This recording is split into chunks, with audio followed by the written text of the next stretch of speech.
Good afternoon, everyone. Welcome to Discover Spiritism Network. We're here together once more to be talking a little bit about how to get to enlightenment. So this program is called On the Way to Enlightenment. And the first topic that we wanted to bring up to you is limiting beliefs, because that is something that really affects our lives, the way we act into the world, how we perceive things, how we perceive people. So that's a really important topic for us to talk about, so we can really get into this path on the way to enlightenment. So limiting beliefs, they shape our lives. So we are conditioned by several factors that lead us to think and feel and act in a different way,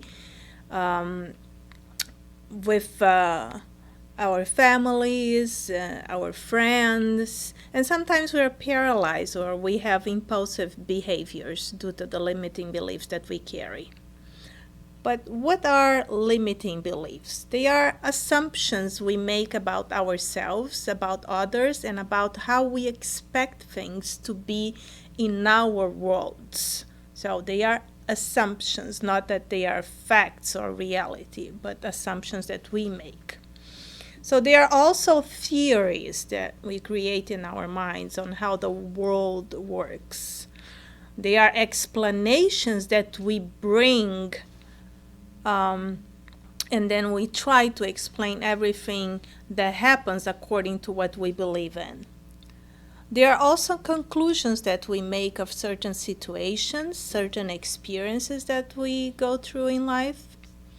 Ideas that we may have, they may be good ideas or bad ideas, right ideas, wrong ideas, so we shape it. So they help us to express our understanding about the world. So that's how important a belief is in our life, because they do shape the way we act, react, and feel into the world. But where do our limiting beliefs come from? So, first of all, they are a generalization of some painful experience. Let's say when you were a child, you were running and then you tripped on a stone and you fell. From that experience, you can generalize something good or something bad.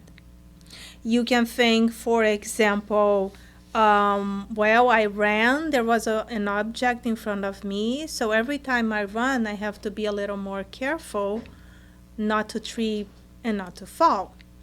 Or I can just generalize and say, oh, running is not good, because if you run, you fall. So these are the things that we create in our minds. There is also the traumas that we may go through throughout our experience here on Earth. And traumas are good examples of serious limiting beliefs. They really produce serious limitations, such as phobias, fear of swimming, fear of public speaking, fear of climbing, flying an airplane. These are all limiting beliefs that we create due to traumas that may have happened in our lives. Our parents, usually well-intentioned, they also play an important role in the process of building limiting beliefs. First of all, because they teach us their own limiting beliefs. And secondly, because most of the time or sometimes they use fear as a didactic resource. Just to give you an example, there is this very common joke in Jewish humor that illustrates how this happens. So the father encourages the young son to climb a ladder, step, and jump. And then he says, "You can jump, Daddy will hold you." The boy jumps and the father and is held by the father. So the father then convinces him to go up one more step with the same argument. the boy becomes confident and decides to jump from a height of several steps. The father then moves away and he smashes to the ground. Then the father comes back to him and he says, "Let this be a lesson to you," says the father to the wounded boy. "Never trust other people." So right there, the father created a belief in this child's mind that he should not trust anyone, not even his own father. And also, limiting beliefs can come from conflicting relationships. When we have a partner, for example, that doesn't give us the value that we have, saying you are nothing, you don't do anything right, you're stupid, oh, shut up. So if we are in conflicting relationships with people that put us down all the time, we may create these limiting beliefs in our minds, and we may think that everything that the other person says is true when it's not. So this way we internalize things like, I do not know how to solve this problem, or this is too much for me, I should look for things that are within my reach. I will never be able to achieve my goals, I don't have enough resources. I don't have the capacity to learn it. I don't have the skills, I don't know enough, I can't do it. So these are all internalizations of a belief. But how strong is a belief in our lives? So according to researchers, your beliefs influence 95% of the decisions you make. 95%. That's a big share. So you really have to think about it. It establishes the basis of your self-image. So according to what I believe is the way that I'm going to look at myself as well. It determines the goals you will or will not set and meet. So if I believe in myself and I think I'm able and capable of doing something, I'm going to reach that goal. But if I think I'm not good enough, I will mostly likely not reach that goal. It influences the ability to think creatively, constructively, and critically. It can help solve problems or create more problems.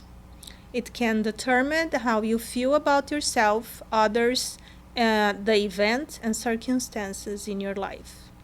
It tells you what you will or will not do.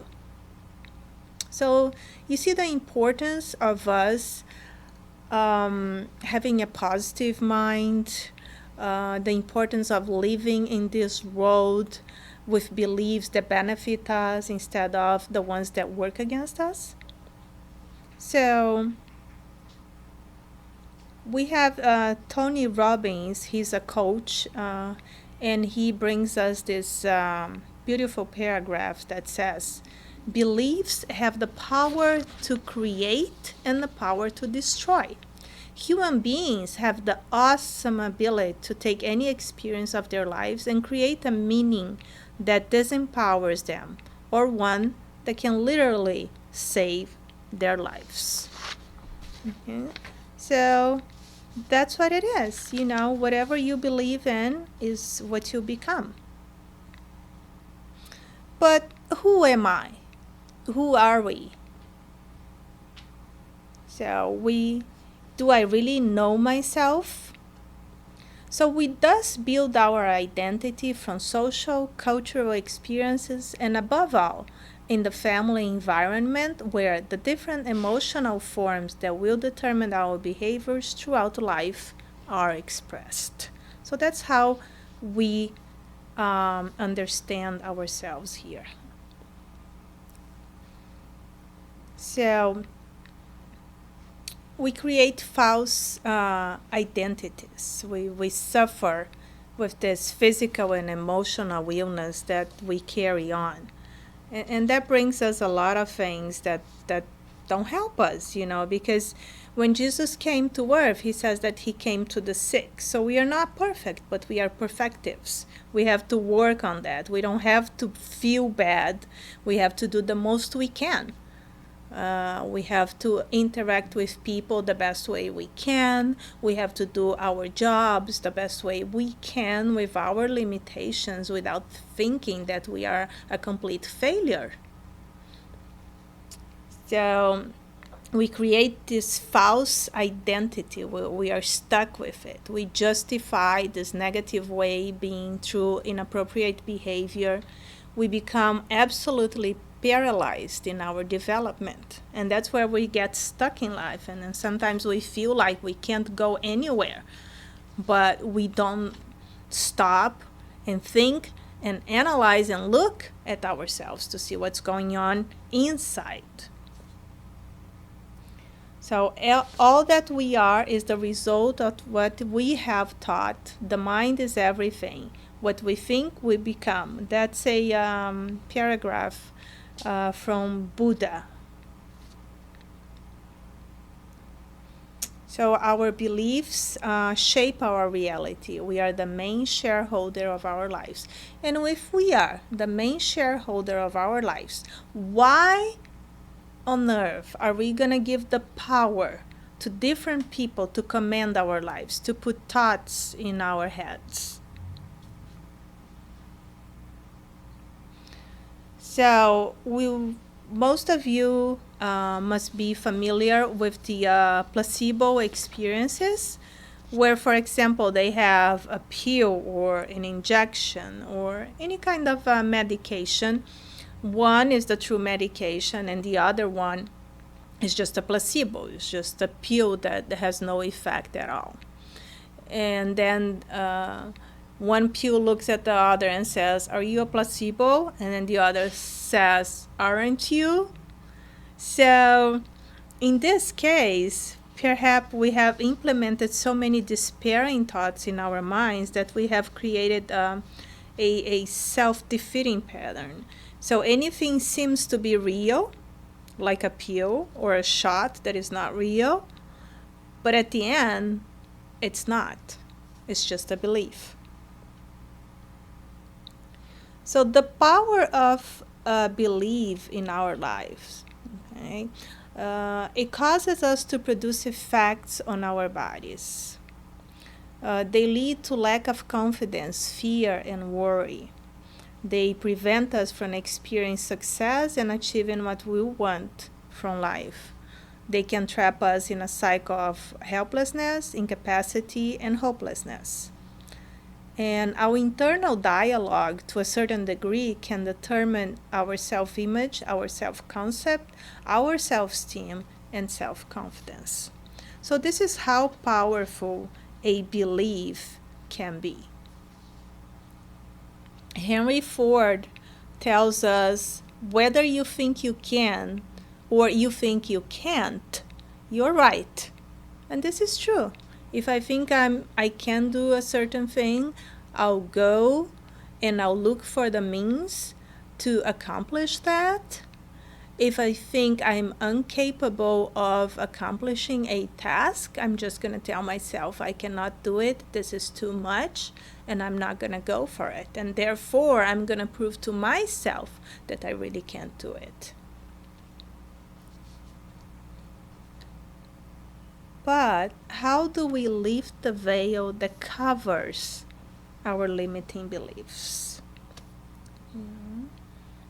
So we have to ask ourselves a few questions. What do I believe in me? That would be the first question. What do I think I can do?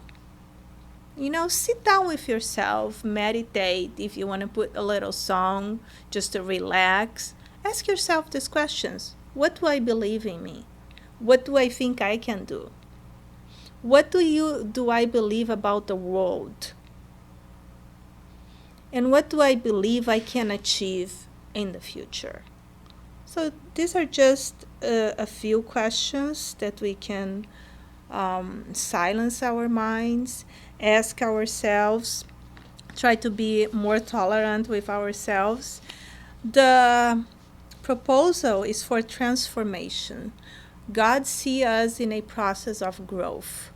He's not judging us. It's our own consciousness that judges us. So I'd like you to think about all of this, think about your limiting beliefs, how you acquire them. And next time we meet, I'm going to help you with some tips to help you destroy the limiting beliefs and reconstruct better feelings. Thank you very much and have a great day.